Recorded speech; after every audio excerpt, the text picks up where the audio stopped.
Good morning, good afternoon, good evening, whatever time it is that you might be watching this. We are so glad that you've tuned in to watch Sunday School at Coral Ridge Presbyterian Church.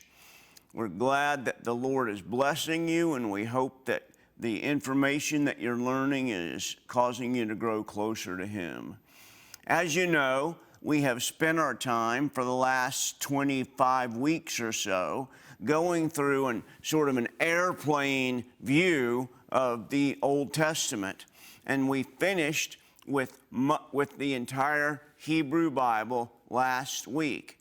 So if you search around on YouTube, you can find a small snippet about each of the books of what we call the Hebrew Bible or the Old Testament.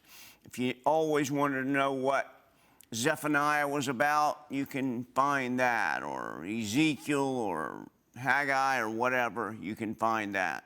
Now we come to one of the most neglected areas in biblical scholarship, and that is the time between the Testaments, between the book of Malachi in the Christian Old Testament and the book of Matthew in the Christian New Testament.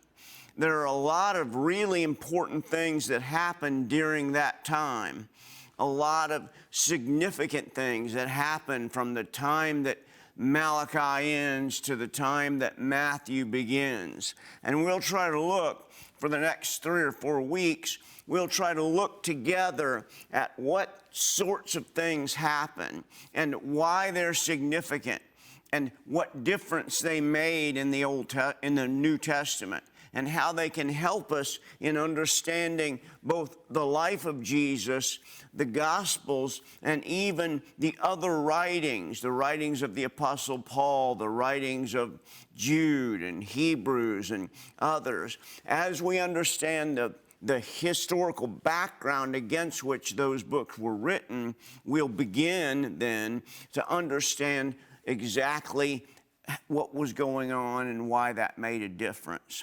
So we'll call these next few weeks between the Testaments. Sometimes this is called the Intertestamental period. Other times it's called the period of Second Temple Judaism, because remember that the people had come back into the land of Israel and they had rebuilt the temple.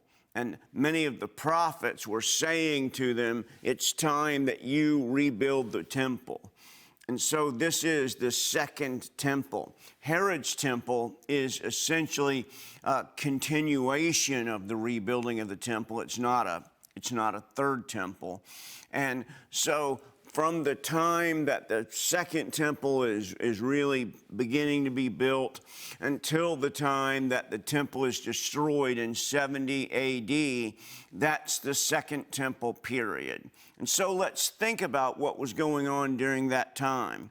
This is a little bit difficult for you to see here, I'm sure, but it gives you sort of an example of who was in control of the world where Israel lived at this time. So there was a time when the Persians were in control, and that's this box here. So you have Darius the Great, Xerxes, Artaxerxes, Darius II, Artaxerxes II, and the third and the fourth. And you have a variety of different Persian Empire leaders in control. Then perhaps one of the most important and significant times, we have Alexander the Great, which is in control for the Greek Empire.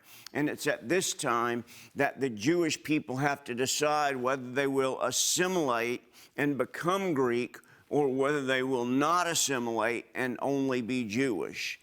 Then we have some high priests that exist, and it's during this time that the high priests sort of overthrow anyone who is trying to give them problems or being control over them. And then eventually we get to the control of the Roman Empire and the time when Rome was in control of virtually the whole land in which Israel existed. So let's review the end of the biblical period. First, we have the collapse of the Davidic dynasty. You remember that there comes a time when there are two different countries, Israel and Judah. The Davidic dynasty that had existed as one country under David and Solomon, it falls apart. And then there is the capture of Jerusalem, and there is the taking of its people, the people of Israel, out into exile. And during that time, the first temple is destroyed, and it's gone, and there's basically nothing left. And you remember that Nehemiah eventually asks if it would be all right if he went back and supervised the building of the second temple. They are during that time in captivity and in exile, but eventually they are allowed to return. And during that return, and as they return, they begin to rebuild the walls, and eventually they begin to rebuild the temple. And that's what the second half of the minor prophets are about. It's about Israel falling for other idols, and it's about Israel failing to rebuild the temple that they should be rebuilding. So the question then is, after they finally get the walls and the temple rebuilt and they have the second temple, what happened after that? And we learn from the accounts of Ezra and Nehemiah, which is about the 5th century BC to the time of Jesus. It's called the Intertestamental, or the Second Temple period. And it's called that because the Second Temple is built, and there are a variety of things that happen during that time. And the events of the 4th century, 5th to 4th century BC to the time of Jesus, they greatly impact the sort of things that go on. They impact the birth of Jesus. They impact the political land in which Jesus lives. They impact who is in charge. All of those kinds of things happen, and they all have something to do with the writing of the synoptic Gospels and John. So that is Matthew, Mark, Luke, and John. So what happens during this intertestamental period? Well, the intertestamental period is very important. In fact, it's impossible really to sort of understand what's going on in the New Testament, particularly the Gospels, if you don't understand some of what's happening during the intertestamental period. And so it begins with the rise and fall of the Persian Empire. We saw that on the sort of map that we saw of the different groups of people who were in charge during different periods of time. And the Persian Empire lasted for a while. Xenophon and had a march of 10,000 people that he was in control of as sort of his army. And then eventually we come to Alexander the Great and his conquest, which is very significant. The reason the New Testament is written in Greek, and the reason that circumcision is such an important event in the writing of Paul has much to do with the control exerted by the followers of Alexander the Great. And the ones who follow Alexander the Great are called the Didache. They are the successors of Alexander. And there are the Ptolemies who exist in the land of Egypt down below Israel, and there are the Seleucids who exist up above the land of Israel. And so if you think of a map, Israel is a very small country in between those two, and it becomes a sort of a political football in between those two very powerful countries. And wars happen on the turf of Israel to just decide what was going on and who was going to be in charge at that time. If you'd like to know some basic information about the Second Temple period, there are a couple of places you can go. One is this book by Professor Lester Grabb. It's called Judaism from Cyrus to Hadrian. It's 2 volumes. It's written by Fortress, and it's very complete. There's also a collection of articles written called The Cambridge History of Judaism, Volume 3, The Early Roman Period. And that will tell you a lot about what's going on. There's a book by Bo Reike, The New Testament Era from 500 BC to 100 AD, written, published by Fortress, and a book by Professor Russell, D.S. Russell, called The Jews from Alexander to Herod. Of course, if you want to read the actual people who were there at the time, there are a couple of places you can go.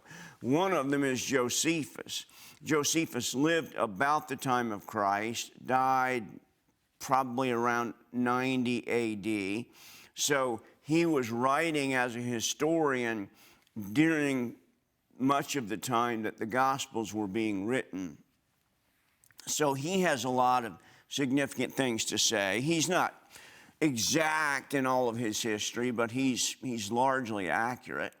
A second place that you can go are the books of 1st and 2nd Maccabees, and they will tell about the Maccabean warfare that happened so that the Jewish people could be in control of their land of Israel again.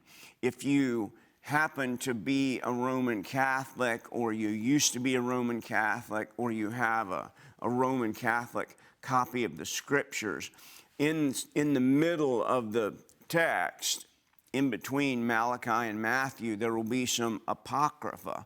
And inside that Apocrypha will be 1st and 2nd Maccabees. 1st Maccabees is much more historically reliable, and it's a significant book to read if you want to learn about that period. But before we get to that period, it's important that we begin by looking at the sort of things that were going on during the Persian Empire. So for the rest of today, we'll look at the Persian Empire, and we'll end with the beginning of Alexander the Great.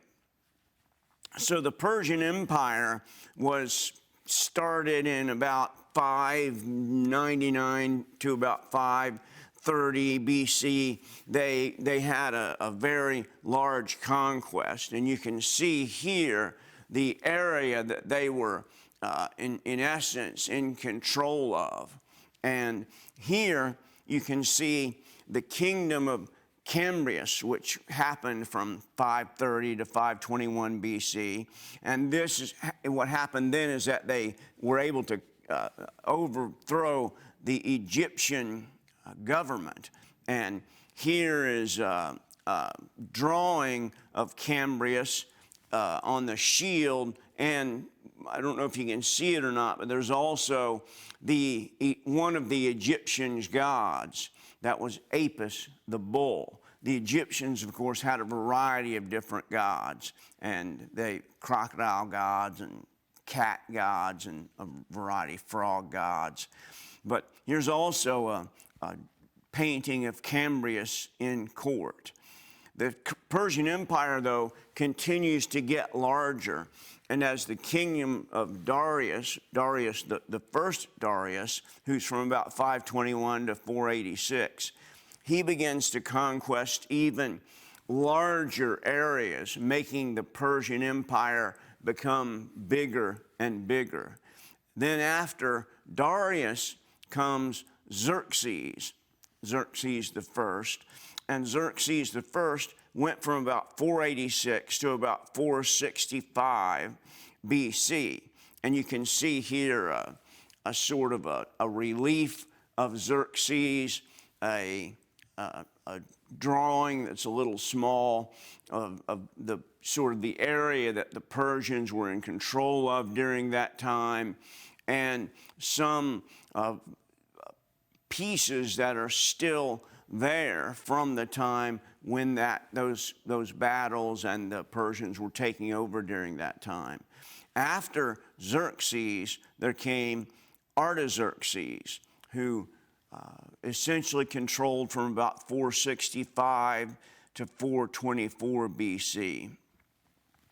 And here you can see his tomb. It's still there today, and you can see it. And here you can see a couple of coins with Artaxerxes on them, and a drawing of Artaxerxes sending the Jews home from exile. He was sending them back, some of them at least, back from Persia to their own land. After Artaxerxes comes Darius II. He rules from about 424 to about 404, and he has two sons, Artaxerxes and Cyrus. And you'll see drawings of them here. It was common during this time. If you were a famous person or a ruler, a coin was made in your honor. And that was, remember, in the New Testament. The question is asked of Jesus, should we give this coin to Caesar or not? Should we pay taxes? Essentially, they're asking. And Jesus answers them by another question. He says, whose image is on the coin? And of course, the answer is that Caesar's image is on the coin. But the overarching answer is, whose image is on Caesar? God's image is on Caesar.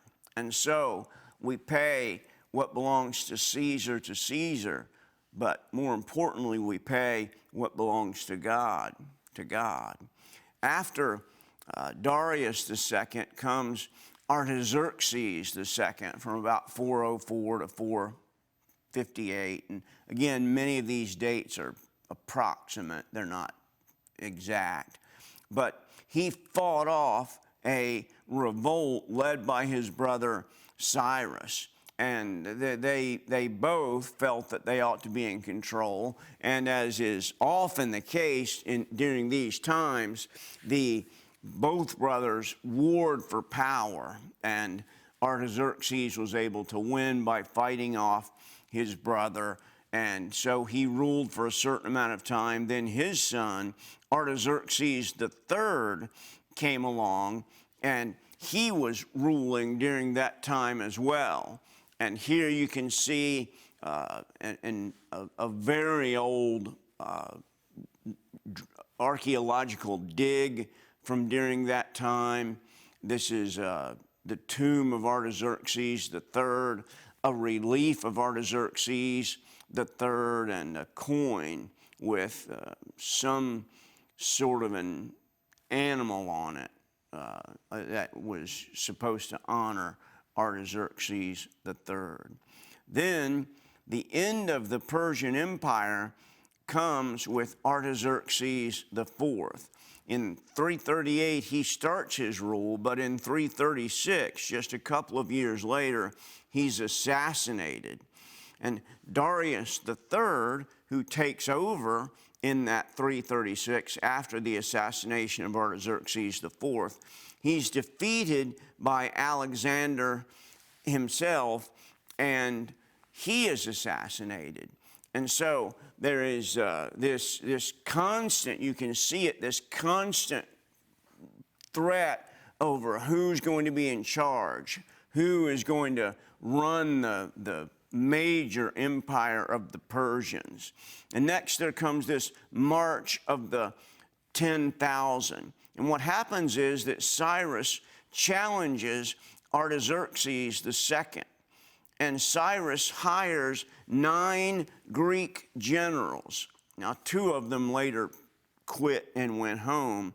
But these generals were called the Anabasis, or in Greek, they're the Anabasi. And so the inland march of these generals starting out as 10 and then eventually dropping down to 8 because some of them went home, or starting out as 9 and eventually dropping down to 7 because some of them went home.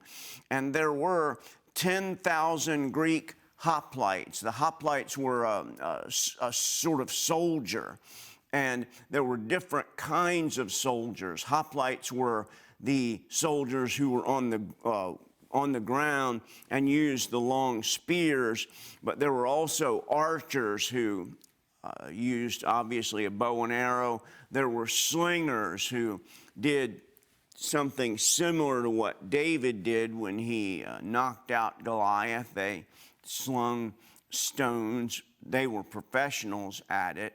And then there was the cavalry, the people who rode on the horses to control the battle.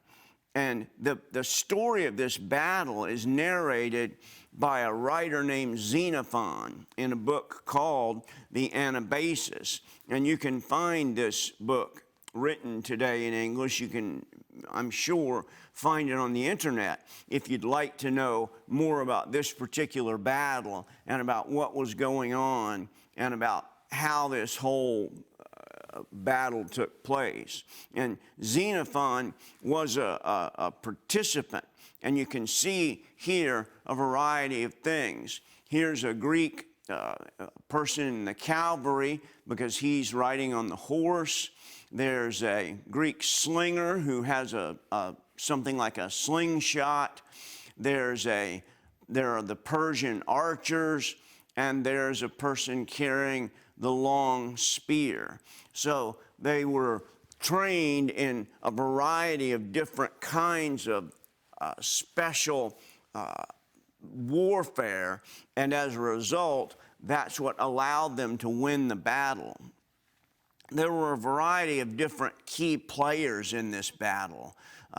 Some of them were the Spartans. You remember the Spartans from the Greeks, and some of them were other Spartans. There was Lysander, the Spartan, who controlled one part of the Spartan army, and then there was Cyrus, the second person who controlled another part of the Spartan army. Then there was Tissaphernes, who was a Persian, who was a controller then, and there was Phalanx, who was a mother of Cyrus. And the reason that Cyrus's mother is so important is that she's the one who's saying to him, you have to be winning this battle. You have to take over. And here we see the long way that these many, many men went in terms of overcoming those who were against them and eventually being in control of this whole area. And so you can see here, particularly down here, is where Israel and Jerusalem are. Down here, Memphis, this is not Memphis, Tennessee, but Memphis, Egypt. So Egypt is here.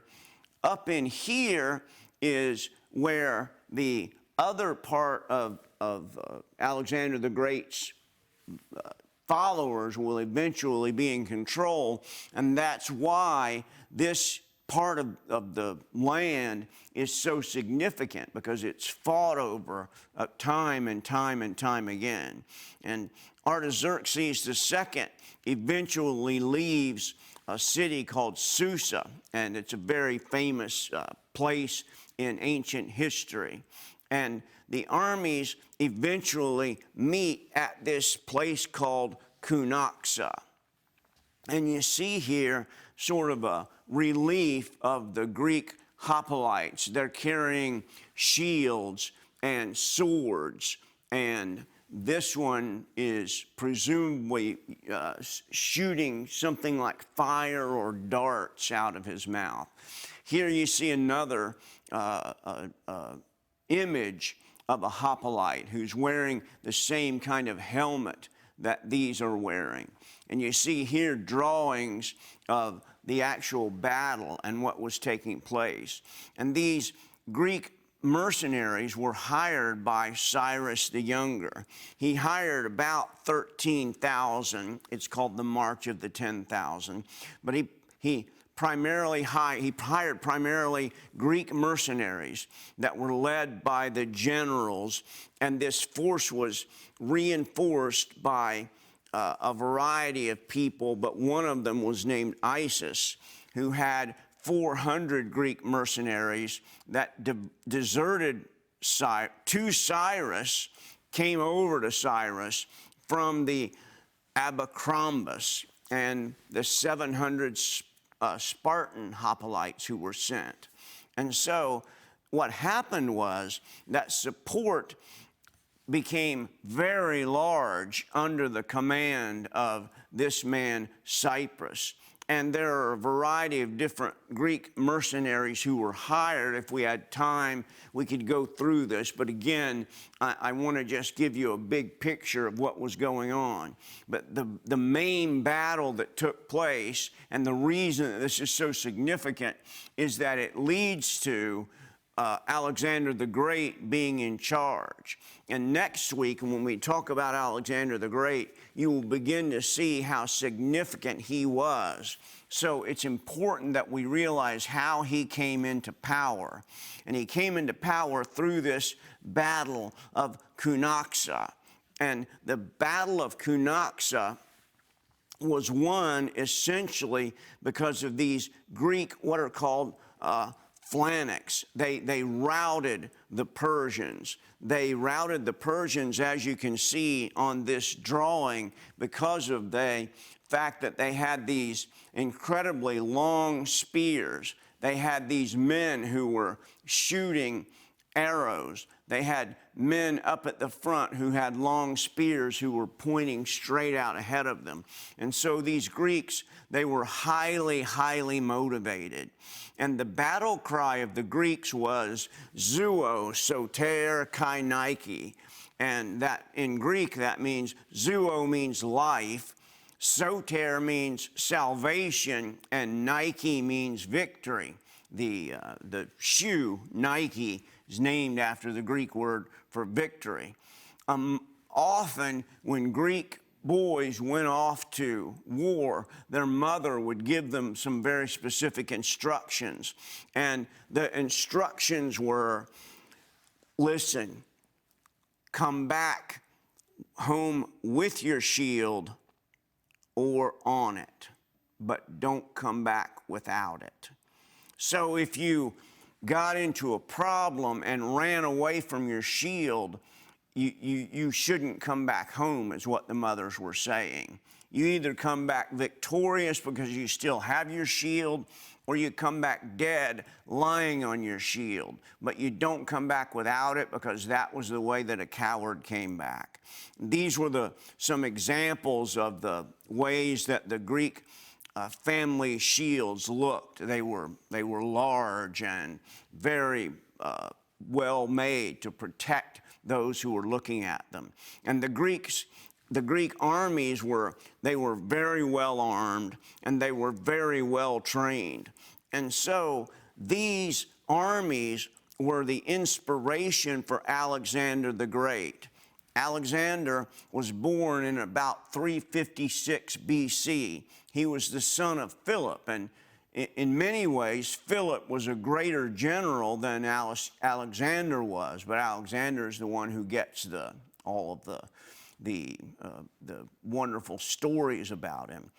Alexander was tutored by Aristotle, and Alexander carried books by Aristotle with him whenever he was not able to carry Aristotle along with him as a teacher.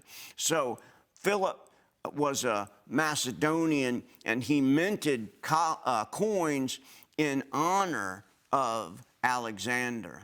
So next week, we'll begin to look at why Alexander was so incredibly significant in terms of the New Testament. I know that today it's been drinking from a fire hose, and you've learned a little bit about the Persian Empire that started at the end of the book of Malachi and went on until Alexander finally began to take over for his father, Philip. And so next time, though, you'll begin to see some really significant things that happen and some significant, important little details that Alexander brings with him, not the least of which is the speaking of Greek. The reason that the New Testament is written in Greek today is because of Alexander.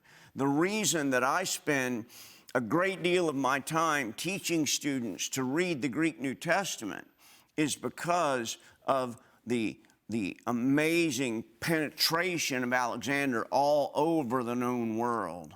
So we'll look at the sort of things that Alexander caused and created and taught, and we will learn how they affected both the writing of the Gospels and the writing of other letters in the New Testament next week. So I hope that this has given you a little bit of an understanding of the kind of warfare that was going on during the time we call the 400 silent years. As you can tell, they were not silent. There was a lot of warfare going on. There were a lot of people fighting and dying. And next week, we'll begin looking at the person who is perhaps the most significant during this intertestamental period. And that person is Alexander the Great. So I look forward to seeing you then, and I hope that you have a wonderful week. I hope that the Lord blesses you, that you have a great time studying and reading His Word and studying and reading the history that is behind the time between the Testaments. Thanks so much for watching. We're always glad to have you watch here at Coral Ridge Presbyterian Church, and we believe that studying the Scripture and understanding the background of the Scripture is important. So, have a wonderful week, and we'll see you next time.